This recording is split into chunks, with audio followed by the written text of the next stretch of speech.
किसी भी स्टूडेंट की जिंदगी की सबसे इंपॉर्टेंट बात होती है बोर्ड का एग्जाम। हम सब ने दिया है और उसका जो हंगामा बरपा होता है वो हम सब जानते हैं, उसका जो तजुर्बा है हम सब जानते हैं। तो इस बार फिर से सीबीएसई के एग्जाम्स के डेट आ गए। अभी तो प्रैक्टिकल्स के आए हैं जो हमें जाना है कि 2 जनवरी से लेकर के 14 जनवरी तक उसका डेट है।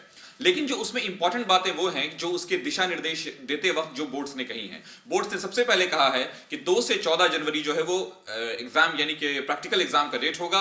और उसमें सबसे इंपॉर्टेंट बात, जो बच्चे गिवन डेट पे रहे वो तो बहुत अच्छी बात है, लेकिन अगर कोई बच्चा किसी भी वजह से अनुपस्थित होता है यानी एब्सेंट होता है तो उसको इसी निर्धारित समय में से स्कूल से, जिस भी स्कूल से वो है, उससे डेट उसको मिल जाएगा और उसके दौरान उसको उपस्थित रहना होगा। नहीं तो जब फाइनल एग्जामिनेशन का रिजल्ट आएगा तो उसमें प्रैक्टिकल एग्जाम में उसको अनुपस्थित यानी एब्सेंट, और अगर कोई बच्चा जिसने डेट ले लिया है, जिसको स्कूल ने डेट दे दिया था और उसका एग्जाम या तो फिर इंटरनल ग्रेड उस वक्त तक, अगर चूंकि 2 से फरवरी तक, 2 जनवरी से 15 फरवरी तक उसके डेट्स को भी अपलोड कर देना है, यानी कितने मार्क्स लाए हैं बच्चे ने, यानी इंटरनल ग्रेड क्या है, तो उस सिचुएशन में बच्चे के मामले में लिखा जाएगा पुनर्निर्धारित, यानी ये बच्चा फिर से दूसरे इसके लिए डेट दे दिया गया है, वो उस डेट को उपस्थित होगा एग्जाम में। तो ये समझ जाइए कि अनुपस्थित नहीं होना है, और अगर किसी भी इमरजेंसी कारण से अनुपस्थित हो सकते हैं आप, तो उसके पहले ही बात कर लें और पूरी तरह से डेट को पुनर्निर्धारित करवा लें।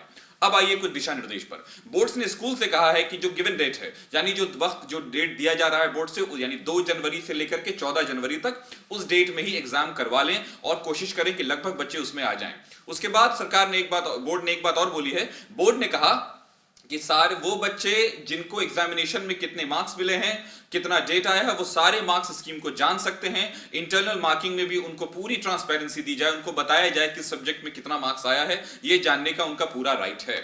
दूसरी चीज जो इसमें एक और इंपॉर्टेंट बात कही गई है वो ये कहा गया है कि बच्चे जो सबसे मतलब जो साइंस के एग्जामिनेशन की डेट है, अगर अगर जैसे 2 जनवरी से 14 जनवरी तक उसका डेट रखा गया है, और दूसरी बात कि उसका जो मार्क्स बता देना यानी अपलोड कर देना है, यानी कि एक तरह से रिजल्ट निकाल देना यानी इंटरनल ग्रेडिंग कर देनी है, वो है 2 जनवरी से लेकर के 15 फरवरी तक। और जैसा कि हम जानते हैं अभी टेंटेटिव डेट है, टेंटेटिव डेट मींस अभी वो डेट निर्धारित नहीं हुआ है, लेकिन सीबीएसई बहुत चांसेस है कि अपने बोर्ड एग्जाम्स 15 जनवरी तक ले लेगी, 15 फरवरी तक शुरू कर देगी। ये टेंटेटिव डेट है 15 फरवरी तक वो अपने एग्जाम्स के डेट को एग्जाम लेना शुरू कर सकती है, उसके आसपास का डेट हो सकता है, लेकिन फिलहाल जो टेंटेटिव डेट है, फिलहाल जो इस समय निर्धारित लग रहा है वो 15 फरवरी है, लेकिन अभी ये फाइनली डिसाइडेड नहीं है। तो सीबीएसई बच्चों, जैसा सीबीएसई का आया है, अक्सर जनरली आईसीएसई का भी लगभग वही डेट होता है, आसपास का होता है। तो सीबीएसई ने तो अपना क्लियर कर दिया, आईसीएसई भी आ ही सकता है, वो जैसे आएगा वो, लेकिन 2 दिनों में अंदर मैक्सिमम चांसेस है कि बोर्ड बता देगा कि हम एग्जामिनेशन कब से शुरू करेंगे। तो आप समझ लीजिए इन शॉर्ट